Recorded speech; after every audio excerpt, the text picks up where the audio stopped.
KBS 이사회의 김의철 사장 해임 제청안 강행 처리는 그 절차와 내용에서 정당성을 전혀 갖추지 못했습니다.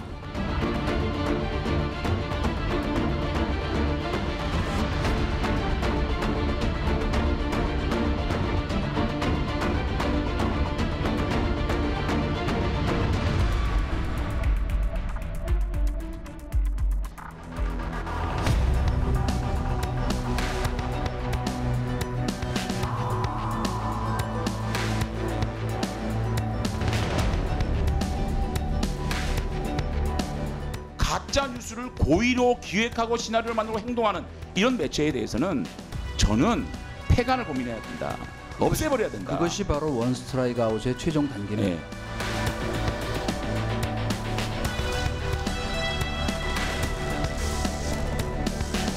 대한민국 헌법 아래 정부가 언론을 마음대로 폐간시킬 수 있습니까? 방송사 내부의 게이트키핑 시스템을 조사하고 뜯어보겠다는 것이 방통위의 업무 범위에 있는 것입니까?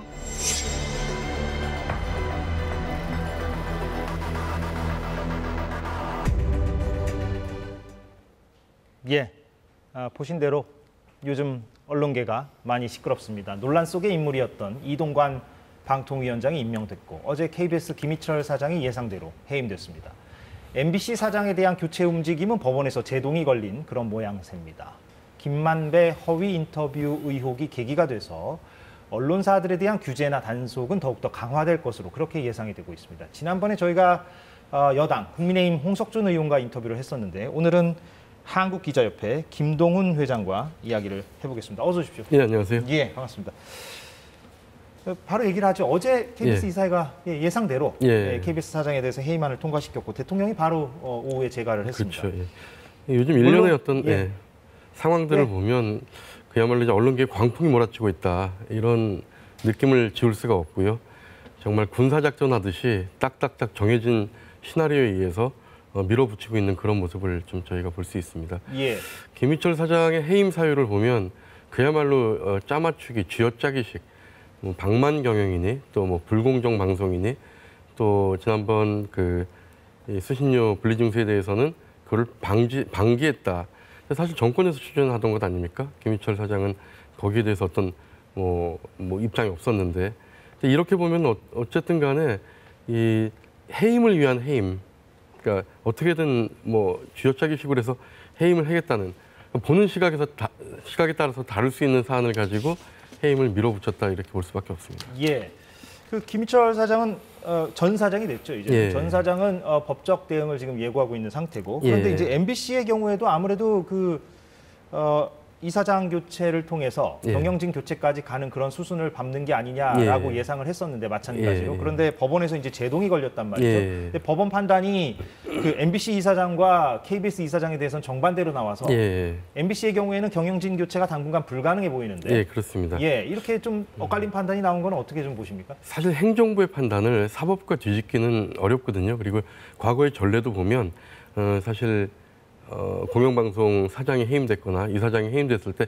가처분이 인용된 경우는 없었어요. 이번에 그 MBC 박문진, 권태선 이사장이 유일했거든요. 그렇죠. 그래서 어떻게 보면 권태선 이사장과 KBS 남영진 이사장의 판단이 엇갈렸다기보다는 권태선 이사장에 대한 법원의 인용 자체가 굉장히 이례적인 결정이었다. 이렇게 볼 수가 있습니다. 예. 그럼 이제 앞으로 MBC의 경우에는 그 한동안은 뭐 경영진 교체는 쉽지 않아 보이는 게 사실인 것 같고요. 그렇습니다. 방통위가 뭐 본안 소송을 제기했으니까 이제 1심, 2심 계속 다투겠지만 적어도 1심 판결이 나오기 전까지는 권태선 이사장의 직무가 좀 유지될 것으로 보이고요. 그렇게 된다면 뭐 이 정권이 노림수였던 권태선 이사장 해임 후에 새 이사장을 앉혀서 안용준 MBC 사장을 해임하고 새로 임명된 사장이 인사권을 장악해서 친정부, 친여권 인사들을 그런 성향의 기자와 PD들을 전진 배치하겠다. 이런 그 계획에 완전히 차질이 생긴 거죠. 지금 말씀하신 그 계획이 KBS에는 고스란히 실현될 것으로 예상하십니까? 그렇습니다. 그러니까 인사 개입을 통한 편파 방송, 불공정 방송이 횡행할 것이다. 저는 이렇게 보고 있습니다. 사실 이제 친여 성향의 사장을 앉혀서 인사권을 휘둘러서 좀 전에 말씀드린 대로 친정부 성향의 기자와 PD들을 앞세워서 내년 총선에 정부 여당에 유리한 어떤 방송 환경을 조성하겠다라는 것이죠. 이렇게 되면은 공정방송을 요구하는 어떤 기자들이나 PD들은 또 거기서 희생이 따를 수밖에 없고요. 이렇게 되면 제2의 제3의 이용마가 또 나올 수밖에 없는 그렇게 우려되는 상황입니다. 예, 물론 지금 말씀하신 그 의견에 대해서 정부 여당에서는 반대 입장, 방송 정상화를 아마 볼 수 있을 것이다 이렇게 얘기할 것 같긴 합니다. 제가 뭐 균형 차원에서 말씀을 드리겠습니다. 물론 이 자리에 여권 인사는 없지만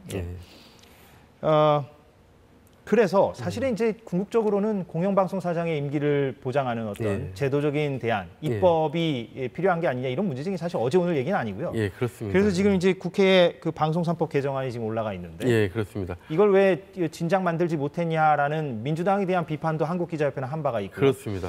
근데 이게 이제 물론 여야 입장이 엇갈리고 있습니다. 이 법에 대해서도. 그런데 한국기자협회는 필요하다고 보시는 입장인가요? 그러니까 사실 그 문재인 정부 때 이 법이 좀 통과가 됐어야 됩니다. 이 악순환의 고리를 끊기 위해서는 어떤 정당이 여당이 됐건 간에 본인들이 좀 희생을 하면서 이 악순환의 고리를 끊어내야 되는데요. 지금 보면 KBS는 7대4, MBC는 6대3, EBS 7대2인데 이사회를 말씀하시는 거죠? 예, 결국 이사진의 구도 자체가 정치적 후견주의, 즉 다시 얘기해서 국민의힘이 지명한 이사들과 민주당이 지명한 이사들 사이에 토론이라는 게 있을 수 없습니다. 그러니까 투표를 하면은 7대4가 나오고 6대3이 나올 수밖에 없는 상황이거든요. 그래서 이 악순환의 고리를 끊을 수 있는 것은 법을 개정하는 것인데, 그래서 지금 그 국회에 계류 중인 법안이 이사를 21명으로 늘리고 또 정치권뿐만 아니라 언론계, 학계, 시민사회단체까지 모두 추천하는 그런 이사들로 구성이 되고요. 그중에 3분의 2가 찬성을 해야 사장을 바꿀 수도 있고 임명할 수도 있다. 이렇게 좀 법을 좀 개정하려고 계류 중입니다. 이른바 절대 다수가 찬성을 해야만. 예, 특별 다수죠. 예, 특별 다수. 예, 그렇죠. 물론 거기에 대해서 정부 여당, 특히 이제 여당 쪽에서는 그 법이 오히려 악법이다. 그렇게 되면 이른바 최근 주장을 제가 인용하자면 민주노총 방송이 될 것이다. 이렇게도 얘기를 합니다. 여기에 대해서 반론을 주신다면? 그러니까 자신들에게 불리하면 불공정 방송이고 유리하면 공정 방송이다. 이것도 말이 안 되고요. 자신들에게 유리한 뉴스는 상식이고 불리한 뉴스는 비상식이다. 이렇게 몰아붙이고 있는데요. 한 가지 예를 들면 지난번 작년 대선 때 그 이재명 후보에게 치명적인 그 어떤 사건이 하나 있었지 않습니까? 바로 그 부인에 대한 법인카드 유용 의혹이었습니다.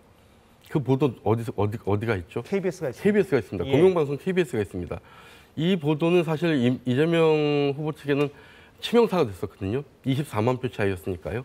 여기에 대해서 어떻게 생각할지 정부 여당에 좀 묻고 싶습니다. 예. 근데 그 법이 뭐 지금 여소야대라서 설령 통과가 되어도 대통령이 거부권을 행사할 거라는 전망은 많고요. 그렇습니다. 그러니까 이것이 이제 딜레마인데 그래서 더더욱 아쉬운 게 지난 정권 때 그 민주당이 다수를 차지했을 때 본인들이 양보하면서 이 법을 통과시켜야지 이 악순환을 끊어낼 수가 있었거든요. 사실 언론의 본령은 권력을 비판하고 감시하는 것이잖아요. 네. 그런데 여기에는 여야가 따로 없습니다. 그런데 지금 현 정부와 현 여당은 자신들을 향해서 비판하면 다 가짜 뉴스로 몰아붙이고 있거든요. 이 악순환의 고리를 끊어낼 수 있는 절호의 기회가 지난 정권 때 있었는데 그것을 못한 것이 굉장히 좀 아쉽습니다. 예. 오늘 그 문체부 장관의 유인촌 전 장관이 똑같이 다시 장관으로 그렇습니다. 지명이 됐는데 그러면 이제 이동관 유인촌 투톱 체제라고 할 수가 있겠는데요. 언론계만 따져본다면 그렇습니다. 좀 어떻게 보십니까? 15년 전 역사가 되풀이되지 않을까 굉장히 좀 우려가 됩니다. 15년 전에 그 MB 정권 때 바로 이 두 사람이 그 언론 장악의 어떤 최전선에 섰었거든요. 물론 유인촌 장관은 그 문학의 블랙리스트 사건에도 연루가 됐었고요. 그러니까 역시 이 공정방송과 상식적인 방송을 요구하는 기자와 PD들의 요구가 또다시 그 거센 함성으로 들릴 것 같고요. 그렇게 되면 또 다른 희생들이 따를 수밖에 없는 악순환이 될 것 같아서 굉장히 좀 우려가 되는 상황입니다. 예. 오늘 좀 시간이 많지 않아서 끝으로 그러면 한국기자협회는 향후에 지금 어떤 계획을 좀 갖고 계신지. 예. 물론 뭐 뾰족한 수가 없어 보인다는 것도 현실인 것 같기도 합니다. 그렇습니다. 저도 언론계에 있습니다만. 예, 저희 한국기자협회를 비롯한 언론단체, 언론 현업단체들이 결연하게 단호하게 좀 맞설 생각이고요. 특히 이제 국제기자연맹이라는 단체가 있습니다. 예. IFJ. 거기를 통해서 국제적으로 좀 열원화시키는 계획도 가지고 있고요. 어쨌든 간에 이 현 정권이 권력을 장악하는 것은 짧지만 정말 언론 자유를 열망하는 그 열망의 열기는 영원하다라는 얘기를 좀 꼭 하고 싶고요. 어떻게든 우리 후배 언론인들이 제대로 된 언론 환경에서 취재하고 보도할 수 있도록 저희 선배 언론인들이 좀 앞장서야 될 것 같습니다. 예. 오늘 여기서 마무리를 하도록 하겠습니다. 한국기자협회 김동훈 회장과 인터뷰했습니다. 오늘 나와주셔서 예, 감사합니다. 예.